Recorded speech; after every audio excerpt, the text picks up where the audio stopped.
शांति। 5 जून की मुरली है। ज्ञान के सागर, आनंद के सागर शिव परमात्मा कहते हैं, मीठे बच्चे, इस समय तुम सबकी वानप्रस्थ अवस्था है। तुम्हें वाणी से परे अब वापस घर चलना है। इसीलिए बाप को याद करो। प्रश्न है, 21 जन्म सुख मिलने का आधार क्या है? उत्तर है 63 जन्मों की भक्ति। जिन्होंने पहले सत्वप्रधान भक्ति की है, अर्थात जो पुराने अनेक जन्म के भक्त हैं, वही अब ज्ञान लेते हैं। उन्हें ही 21 जन्मों का सुख मिलता है। अभी तुम्हारा भक्ति का पाठ पूरा हुआ। भगवान तुम्हें भक्ति का फल देने आए हैं। भक्त भगवान नहीं हो सकते। गीत है, माता ओ माता, तू सबकी भाग्य विधाता। ओम शांति। बच्चों ने माता की महिमा सुनी। अब माता को तो भगवान नहीं कहा जा सकता, क्योंकि भगवान तो पिता को कहा जाता है। वो परम पिता है। अब पिता है तो माता भी जरूर चाहिए। तो माताओं को बहुत मानने वाले हैं। देखो, माता है तो पिता भी है, और माता अपने को भगवान कह न सके, ये पॉइंट्स धारण करने की है। जगत अगंबा की कितनी महिमा है। ऐसे नहीं कहेंगे कि भगवान व बाप सर्वव्यापी है। नहीं, जब माता पिता कहा जाता है तो बच्चे भी चाहिए। तो देखो, भगवान सर्वव्यापी कहना ये गलत बात है। तो इस सर्वव्यापी की बात पर अच्छी रीति समझाना चाहिए। आत्मा ही ज्ञान सुनती है। भक्त तो पुनर्जन्म लेते हैं। भगवान तो पुनर्जन्म नहीं ले सकते। ये इनका शरीर नहीं है, ये तो सभी जानते हैं। 5 तत्वों का शरीर लेकर भगवान को जन्म नहीं लेना होता है। कि देखो, ये 5 तत्वों का जो शरीर लेकर भगवान जन्म नहीं लेता, वो तो पर काया प्रवेश करते हैं। ये ब्रह्मा विष्णु शंकर भी सूक्ष्म वतनवासी है। तो हर एक बात अच्छी रीति बुद्धि में बिठानी है। देखो, आत्मा कहती है पुराना शरीर छोड़ मैं दूसरा लेती हूँ।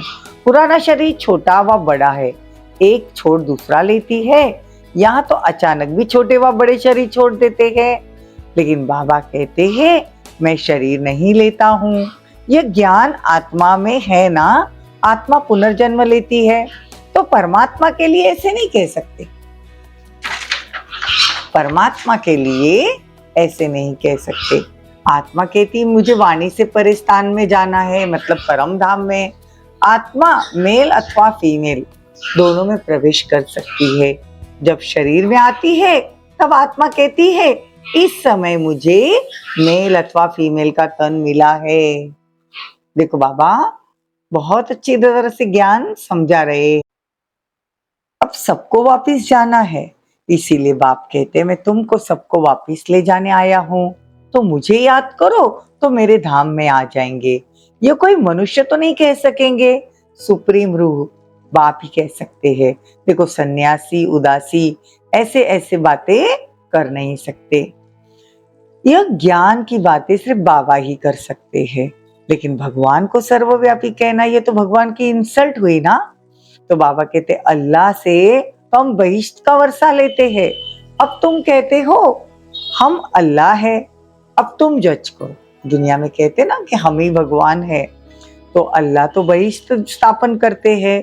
तुमको कोई कहे कि हम अल्लाह है तो ये कैसे हो सकता है? अल्लाह तो सबसे बड़ा है। ये बहुत समझने की बातें है।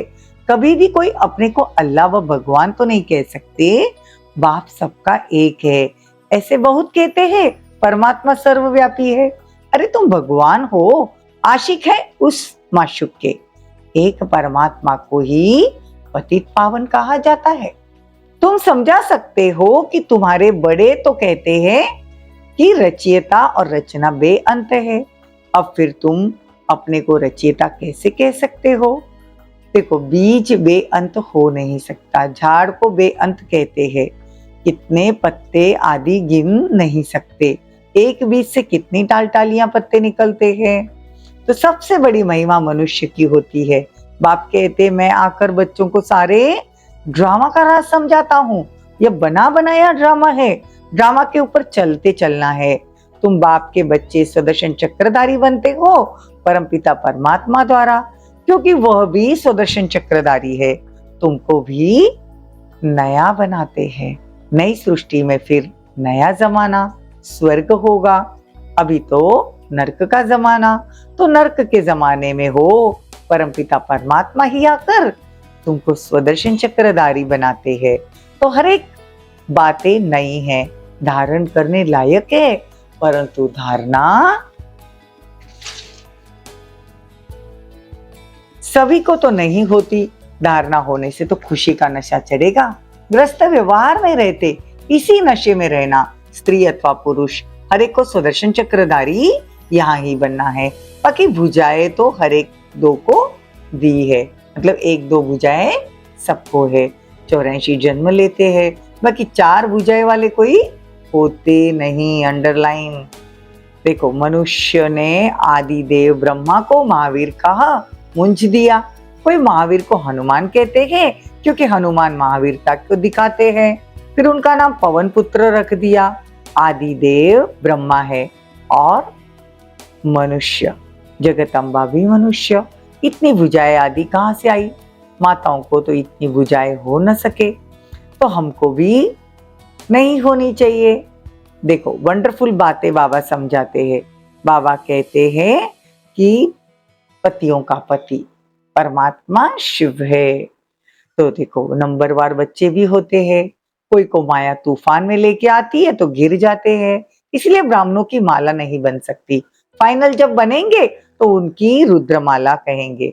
तुम रुद्र शिव बाबा की संतान हो। रुद्र यज्ञ रचते हैं तो रुद्र का चित्र बड़ा बनाते हैं, बाकी छोटे छोटे शालिग्राम बनाकर पूजा करते हैं। अब बाप बैठ गुह्य बातें समझाते हैं।